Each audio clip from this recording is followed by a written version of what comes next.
When that shit happened, probably the worst day of my life. That particular accident right there. But then I got the insurance company with private investigators, the defense watching my content, picking and choosing to try to say that I'm not affected by this. Only if you knew how it affects me every day. These trucks cause a lot of damage. You know what I'm saying? Smoking weed has become a normal thing to me. When I say normal, I mean like everyday constant because I don't have pain medication to help with injuries. You understand? So when I get a blunt that works for me, I'm more like sort of grateful because I don't have health insurance going through this situation. I don't have I don't have much finances right now because of what happened. That truck right there, that white one, that's mine. You understand? The impact was so bad. Uh, it destroyed my truck. It cracked something on the inside. So I was driving it through the mountains and stuff. All the pressure, right? It made my truck fall apart. That shit crazy. Fucking engine fucked up. I cracked the EGR. The EGR only got fucked up because this truck was actually running. The day it got hit, my truck was running because I needed the AC. So you can imagine when you got hot metal, you understand it's easy to break and easy to bend. So this truck slamming into my shit, which was empty. 80,000 pounds, that's fully loaded. Slams into my vehicle. What do you think happens?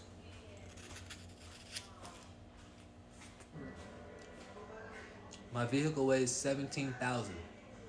Empty. That truck right here. 17,000. And you got 80,000 slamming into it. That shit threw my little ass all around in there. I weigh 123 pounds. What y'all thought? I have 11 spine injuries, right? It gets deep. I'm not gonna speak too much. It's on the medical records. You got private investigators watching my content. You got so much going on. So look at it. Look at it this way then. What about me doing my research on case results to know that the court that we're going into is a plaintiff-friendly court? It's a liberal court, if I'm saying that correctly.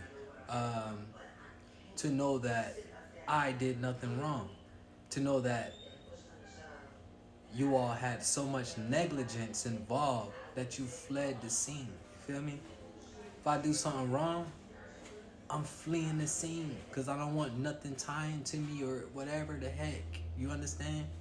But if I ain't do nothing wrong, I'm not running. Even if it was an accident that I can work through, figure it out, I'm not running. I'm there. You feel me? Talk to me. I'm standing like a man. So when you cause some shit like this and you take your time and you act like you gonna handle it like a man, but then you run, you take off, nobody can find you no more. What you call that? When you're a supervisor, you're supposed to keep your student under control. Rules and regulations. Don't touch the truck when I ain't there type shit, you know? I'm a truck driver. I went through the real course. Training and then getting my license and then getting on the road. What the fuck going on? You niggas be getting y'all license out of cereal boxes or something. I don't know. But think about it. You left the student unoccupied, man. And that's how we got here. I didn't do nothing. I was correctly parked. But I got defense attorneys and private investigators trying to destroy my character. I get on social media to relieve depression. I smoke marijuana to relieve depression. When I think about my injuries, when I think about when I use the restroom, which happens every day, unfortunately I gotta use the restroom every day, right? You use the restroom every day. So when you know your nerves are affected to the extent that I'm going through it, it's gonna depress you, man. Feel me? So you'd be lucky to get on a blunt that's gonna calm you down and, you know what I'm saying, stop you from thinking about all the bullshit. My truck is destroyed. I used to make $4,000 per week after expenses. And that was like doing normal, you know what I'm saying? After expenses, $4,000 per week.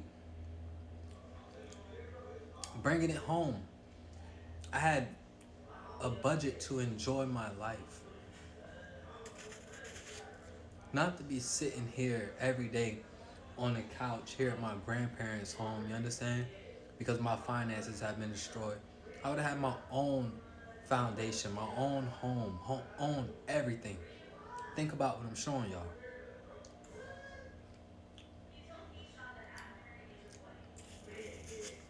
So I come to social media to vent, not to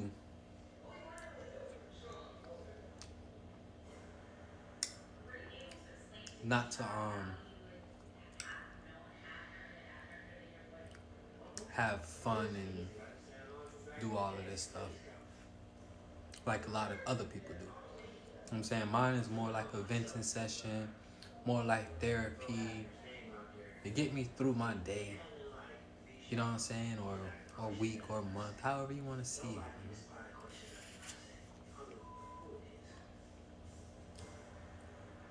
When I'm not working, I couldn't do anything. Only thing I could turn to was social media to try to get monetized, to try to do this shit to get, you know what I'm saying, some money off of YouTube, TikTok, or whatever, right? But if it ain't working for me, what am I doing? I'm just doing it to do it. So it has to be a purpose, a stress reliever, something to help me keep my sanity, if that makes sense. You here, you're not doing nothing, your life has downgraded, so you're not interacting with much people.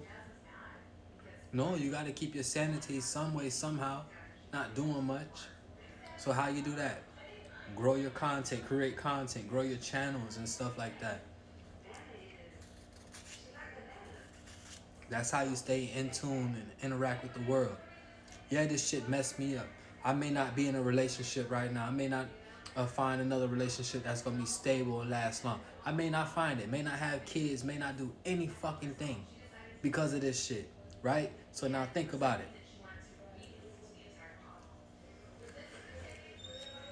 Shouldn't I have peace to be able to get on social media and vent, to feel good about myself?